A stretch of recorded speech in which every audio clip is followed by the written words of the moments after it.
ಇವತ್ತು ಎಣ್ಣೆ ಹೊಡೆಯೋರಿಗೆ health tips ನ ತಿಳಿಸ್ತೀನಿ, ವಿಡಿಯೋನ ಸ್ಕಿಪ್ ಮಾಡ್ತಾರೆ ನೋಡಿ. ಪಾಯಿಂಟ್ ನಂಬರ್ 1, ನೀವು ಡ್ರಿಂಕ್ಸ್ ಮಾಡುವಂತ ಸಂದರ್ಭದಲ್ಲಿ ಸಲಾಡ್ಸ್ ಅನ್ನ ಯಥೇಚ್ಛವಾಗಿ ತಗೊಳ್ಳಿ. ಸಲಾಡ್ಸ್ ಅಂದ್ರೆ ಕ್ಯಾರೆಟ್ ಇರ್ಬೋದು, ಸೌತೆಕಾಯಿ ಇರಬಹುದು, ಬೀಟ್ರೂಟ್ ಇರಬಹುದು, ಮೂಲಂಗಿ ಇರಬಹುದು, ಮತ್ತೆ ಬೀನ್ಸ್ ಇರಬಹುದು.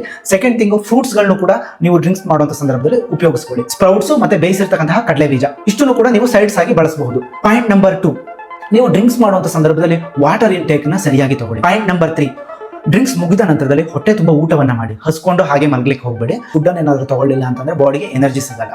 ಇದರಿಂದ ನಿಮಗೆ ನೆಕ್ಸ್ಟ್ ಡೇ ಮಾರ್ನಿಂಗ್ ತಲೆನೋವು ಬರುವಂತ ಚಾನ್ಸಸ್ ಇರುತ್ತೆ. Point number 4, next day morning fermented ಆಗಿರ್ತಕ್ಕಂತಹ ಅಂಬಲಿ, ಇಲ್ಲ ಅಂದ್ರೆ ಮೊಸರು, ಇಲ್ಲ ಅಂತಂದ್ರೆ ಮಜ್ಜಿಗೆ, ಇದನ್ನ ನೀವು ಬಳಕೆ ಮಾಡೋದನ್ನ ಪ್ರಾರಂಭ ಮಾಡಿ. ಯಾಕೆಂದ್ರೆ ನೀವು ಡ್ರಿಂಕ್ಸ್ ಮಾಡಿದಾಗ ನಿಮ್ಮ ಗಟ್ ಮೈಕ್ರೋಬ್ಸ್ ಸಂಪೂರ್ಣವಾಗಿ ಹಾಳಾಗಿರುತ್ತೆ. ಯಾವುದೆಲ್ಲ ಅವಾಯ್ಡ್ ಮಾಡಬೇಕು ಡ್ರಿಂಕ್ಸ್ ಅನ್ನ ಮಾಡಬೇಕಾದ್ರೆ ಅಂದ್ರೆ, ಎಣ್ಣೆಯಲ್ಲಿ ಕರೆದಿರ್ತಕ್ಕಂಥ ಆಹಾರ ಪದಾರ್ಥಗಳನ್ನ ಅವಾಯ್ಡ್ ಮಾಡಿ. ಎಕ್ಸಾಂಪಲ್, ಕಬಾಬ್ ಇರ್ಬೋದು, ಬೇಕರಿ ಉತ್ಪನ್ನ ಆಗಿರ್ತಕ್ಕಂತಹ ಚಿಪ್ಸ್ ಗಳಿರ್ಬೋದು, ಫ್ರೆಂಚ್ ಫ್ರೈಸ್ ಗಳಿರ್ಬೋದು, ಇವು ಏನಿದಾವಲ್ಲ ಎಣ್ಣೆಯಲ್ಲಿ ಕರೆದಿರ್ತಕ್ಕಂತಹ ಡೀಪ್ ಫ್ರೈಡ್ ಐಟಮ್ಸ್ ಗಳೇನಿದೆ ಅದನ್ನ ಅವಾಯ್ಡ್ ಮಾಡಿ.